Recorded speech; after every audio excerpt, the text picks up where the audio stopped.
दोस्तों सुजलॉन एनर्जी की बात को स्टॉक के अंदर आज लोअर सर्किट लग गया। लेकिन ये जो लोअर सर्किट लगा ये सिर्फ सुजलॉन में नहीं लगा, बाकी दूसरे जो पैनी स्टॉक है या स्मॉल कैप है उनमें सब में ज़बरदस्त गिरावट हुई है। ये गिरावट क्यों हुई इसको समझने की कोशिश करेंगे। और दूसरी तरफ यहाँ पे म्यूचुअल फंड ने अच्छी खासी खरीदारी की है सुजलॉन में। एक बड़ी गुड न्यूज़ निकल के आ रही है, सऊदी अरेबिया और इंडिया के बीच में एक बहुत बड़ा एग्रीमेंट साइन हुआ है जिसके तहत आने वाले समय में ग्रीन एनर्जी सेक्टर को बहुत सारा बेनिफिट हो सकता है। तो ये G20 के बाद सेकंड अब देखें तो ये बहुत बड़ी गुड न्यूज़ निकल कर आई है इस सेक्टर के लिए। इसको समझने की कोशिश करेंगे इस वीडियो के माध्यम से। और जो सबसे बड़ी बात है कि कोटक इक्विटीज़ की तरफ से सुजलॉन को लेकर कुछ बड़े बयान दिए गए हैं। क्या है वो बयान उसको समझने की कोशिश करेंगे। और इस समय क्या गिरावट का फ़ायदा उठा के सुजलॉन में इन्वेस्टमेंट करना चाहिए या फिर एक बार प्रॉफिट बुक कर ले, क्योंकि स्टॉक काफ़ी ज़्यादा दौड़ चुका है और अब थोड़ी सी स्टॉक को थकान सी हो रही है। क्या ये स्टॉक थोड़ा और नीचे आएगा, जानने की कोशिश करेंगे इस वीडियो के माध्यम से। लेकिन फ्रेंड उससे पहले अगर आप पहली बार हमारे चैनल पर आए तो चैनल को सब्सक्राइब कर दीजिए, एक बेल आइकॉन दबा दीजिए ताकि जब भी नया वीडियो बने पहला नोटिफिकेशन आपको मिले। वीडियो पसंद आए तो लाइक शेयर जरूर कीजिए। चलो फ्रेंड्स वीडियो स्टार्ट करते हैं। मैं हूं आपका दोस्त SB दवे और हमारे अपने चैनल ऑनलाइन कमाई में आपका बहुत बहुत स्वागत है। सबसे पहले अगर हम बाजार की बात करें तो इस समय 3 बजे के आसपास का टाइम है। BSE सेंसेक्स 67,183 के स्तर पर जहाँ पे 56 पॉइंट की तेजी है, यानी 0.084% की तेजी है। तो देख सकते हो कि आज बाजार की शुरुआत तो बहुत ही शानदार हुई थी, करीब 300 पॉइंट तेजी के साथ शुरुआत हुई थी। लेकिन जैसे ही किसी बड़े फंड हाउस ने स्मॉल कैप के अंदर बिकवाली शुरू की उसका पूरा नेगेटिव इफेक्ट देखने को मिला और बाजार में गिरावट का माहौल बना। आज बहुत ज़बरदस्त बिकवाली हुई है। सभी के सभी जो स्टॉक थे स्मॉल कैप हो या फिर मिड कैप जो काफ़ी ज़्यादा दौड़े थे पिछले दिन, उसमें आज भारी प्रॉफिट बुकिंग हुई है। निफ्टी एनर्जी ऑलरेडी बहुत ज़बरदस्त गिरावट में आ चुका है। आप ये देख ही सकते हो 27,032 के स्तर पे 684 पॉइंट की बहुत भारी गिरावट है। तो देखने को तो बाजार इस समय ग्रीन है, लेकिन अगर निफ्टी एनर्जी की बात करूँ वहाँ पे तो त्राहिम त्राहिम मची है। 2.5% के आसपास की भारी गिरावट हुई है। और ऐसे में अगर आप देखें तो सुजलॉन में लोअर सर्किट लगना कोई बड़ी बात नहीं है, क्योंकि पूरे निफ्टी एनर्जी में ही 2.5% के आसपास की गिरावट है। अब सुजलॉन की बात करें, स्टॉक की शुरुआत पॉजिटिव हुई 24.15 पर, क्योंकि क्लोजिंग कल 24 के आसपास थी। 24.20 का हाई भी बना, नहीं कुछ समय के लिए आप देखें सुबह सुबह बाजार में तेजी के वातावरण के से भी स्टॉक थोड़ा ऊपर गया।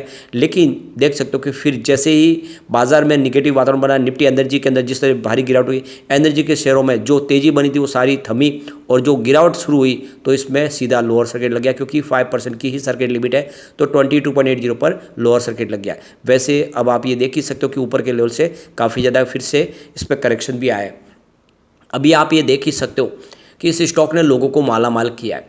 अब ये देखो 20 मार्च 2020 को, यानी 3 साल पहले स्टॉक 1.74 के आसपास था, यानी इसकी प्राइस 2 रुपये से भी नीचे थी। अब ये स्टॉक 27 तक जाके आया। तो आप ये समझ ही सकते हो कि सिर्फ 3 साल में जिसने लगभग 1.25 लाख रुपए का निवेश किया होगा तो वो आज समझ सकते हो उसको 27 लाख का बम्पर प्रॉफिट मिल रहा है। तो इससे बढ़िया प्रॉफिट क्या होता है। लोग कह रहे हैं थोड़ी सी गिरावट होती है फिर बहुत ज़्यादा टेंशन में आ जाते हैं, ये तो गिरने लगा ये। लेकिन आप ये इसकी तेज़ी को नहीं देख रहे हो, कितना ज़बरदस्त दौड़ चुका है। तो फिर प्रॉफिट बुकिंग तो आएगी और इसीलिए मैं लगातार कहता हूँ कि प्रॉफिट बुकिंग करनी चाहिए। जो भी शॉर्ट टर्म इन्वेस्टर है उनको प्रॉफिट बुक करना चाहिए। एक तरफा कोई स्टॉक नहीं दौड़ता। जो लॉन्ग टर्म इन्वेस्टर उनको बने रहना, डरने की कोई बात नहीं। यहाँ पे देख लो कि पिछले 1 साल में ही स्टॉक ने 131% का ज़बरदस्त रिटर्न दिया है। 9.85 के आसपास स्टॉक था 12 सितंबर को। यहाँ पे 6 मंथ के रिटर्न की बात करो 181% का बम्पर रिटर्न दिया स्टॉक ने। 8 रुपीज़ के आसपास स्टॉक था। अब आप ये देख ही सकते हो 8 रुपये से जो स्टॉक दौड़ा तो 27 तक चला गया। बहुत भारी तेज़ी बनी। ऐसे में प्रॉफिट बुकिंग तो बिल्कुल आनी ही थी। लोअर सर्किट के बावजूद आज वॉल्यूम में बहुत भारी उछाल है। पिछले 1 महीने पहले इसका 19 करोड़ का वॉल्यूम था। 9 करोड़ की डिलीवरी उठाई गई थी। 1 वीक पहले 14 करोड़ का वॉल्यूम था। 7 करोड़ की डिलीवरी उठाई गई थी। कल 11 करोड़ का वॉल्यूम था। 6 करोड़ की डिलीवरी उठाई गई थी। लेकिन आज 17 करोड़ का ज़बरदस्त वॉल्यूम हुआ। तो यार आप समझ ही सकते हो कि आज बिकवाली ज़बरदस्त हुई है। अभी आप इसकी परफॉर्मेंस अगर आप देखें तो 6.60 52 वीक का लो है, लेकिन जो हाई है वो 27.05 का है। यानी आप देख लो कि आपके जो पैसे हैं वो डबल नहीं बल्कि 3 गुना से ज़्यादा बढ़े है। तो ये इसी वजह से प्रॉफिट बुकिंग यहाँ पे आई है। और ये सिर्फ प्रॉफिट बुकिंग सुजलॉन में नहीं है। आप देख सकते हो कि चाहे IRFC हो या फिर JP पावर हो, रिलायंस पावर हो, विकास, इकोटेक, जितने स्टॉक जो पिछले दिनों दौड़े थे उन सब के अंदर बहुत भारी गिरावट है। यहाँ पे तो सर्किट लिमिट 5% की थी इसलिए वहीं पर रुक गया। बाकी सब में देखें तो जो गिरावट है वो 10% के आसपास है। चाहे JP पावर हो, रिलायंस पावर हो, सभी जगह पर गिरावट ज़बरदस्त है। तो इसका जो असर ये इसी वजह से है क्योंकि किसी बड़े फंड हाउस ने इस लेवल पे अपनी बिकवाली कर दी है। जितने उन्होंने निवेश किया था कुछ समय पहले, आज वो बिकवाली किया। तो उसमें चाहे आप वोडाफोन आइडिया जहाँ पे 6% के आसपास की गिरावट है, यस बैंक में 5% के आसपास की गिरावट है, रेल विकास निगम लिमिटेड में भी लगभग 8.5% की गिरावट है। तो सभी स्टॉक के अंदर गिरावट है, मिड कैप हो या स्मॉल कैप हो, कहीं कोई आपको राहत दिखाई नहीं देगी। तो किसी बड़े फंड हाउस की तरफ से जो बिकवाली हुई है, उन्होंने निचले लेवल से खरीदारी की थी और ये बिल्कुल होगा ही। मैंने आपको लगातार बोला है कि बीच बीच में प्रॉफिट बुकिंग जरूर आएगी। अब इसके बीच में एक बहुत बड़ी गुड न्यूज़ निकल के आ रही है। इंडिया और सऊदी अरेबिया के बीच में एक MOU साइन हुआ है और ये रिन्यूएबल सेक्टर के लिए एक बहुत बड़ा माइलस्टोन अचीवमेंट होने वाला आने वाले समय में। तो यहाँ पे देख दो कि 10 सितंबर 2023 को हमारे पावर मिनिस्टर RK सिंह और देख सकते हो कि सऊदी अरेबिया गवर्नमेंट के बीच में ये MOU साइन हुआ है। तो इस MOU का जो सबसे बड़ा मकसद है कि इलेक्ट्रिसिटी सेक्टर में या फिर ग्रिड कनेक्टिविटी, हाइड्रोजन प्रोडक्शन में, ग्रीन एनर्जी के प्रोडक्शन में, रिन्यूएबल एनर्जी के सोर्सेज को आगे बढ़ाने के लिए और पेट्रोलियम और नेचुरल गैस के एक दूसरे के सहयोग के लिए यह MOU साइन किया गया है। इससे आने वाले समय में दोनों देशों के बीच में एक नई कनेक्टिविटी होगी और इसके माध्यम से आने वाले समय जो इंडिया के अंदर ग्रीन एनर्जी का निर्माण होगा उसको कनेक्टिविटी के माध्यम से सऊदी अरेबिया तक पहुंचाया जाएगा। और आप समझ सकते हो कि सऊदी अरेबिया भी यहाँ पे निवेश करने को बिल्कुल तैयार है, चाहे वो स्टोरेज के लिए हो या फिर हाइड्रोजन फ्यूल के लिए हो या ग्रीन एनर्जी के सेक्टर में हो, वो काफ़ी ज़्यादा निवेश करेंगे। इस MOU का ये मकसद है और आप ये समझ सकते हो कि इस मकसद के बाद आने वाले समय में एक ज़बरदस्त तेज़ी का दौर फिर शुरू होगा, चाहे विंड एनर्जी हो या सोलर एनर्जी हो, क्योंकि सऊदी अरेबिया यहाँ पर अब इन्वेस्टमेंट करेंगे। तो इस MOU के तहत देखें तो नई टेक्नोलॉजी का आदान प्रदान होगा और आप समझ सकते हो कि बहुत सारा निवेश आएगा एनर्जी सेक्टर में। स्पेशली अगर आप देखें तो ये कनेक्टिविटी के माध्यम से इंडिया से जो भी ग्रीन एनर्जी का निर्माण होगा उसको भी सऊदी अरेबिया तक पहुंचाया जा सकता है। तो कुल मिला के ये बहुत बड़ी गुड न्यूज़ है और इसका असर आने वाले समय में सुजलॉन के ऊपर डेफिनेटली देखने को मिलेगा, क्योंकि विंड एनर्जी सेक्टर की ये लीडर कंपनी है, पूरा 33% का इसका मार्केट शेयर है पूरे बाजार के अंदर। तो कुल मिला के बहुत शानदार खबर है।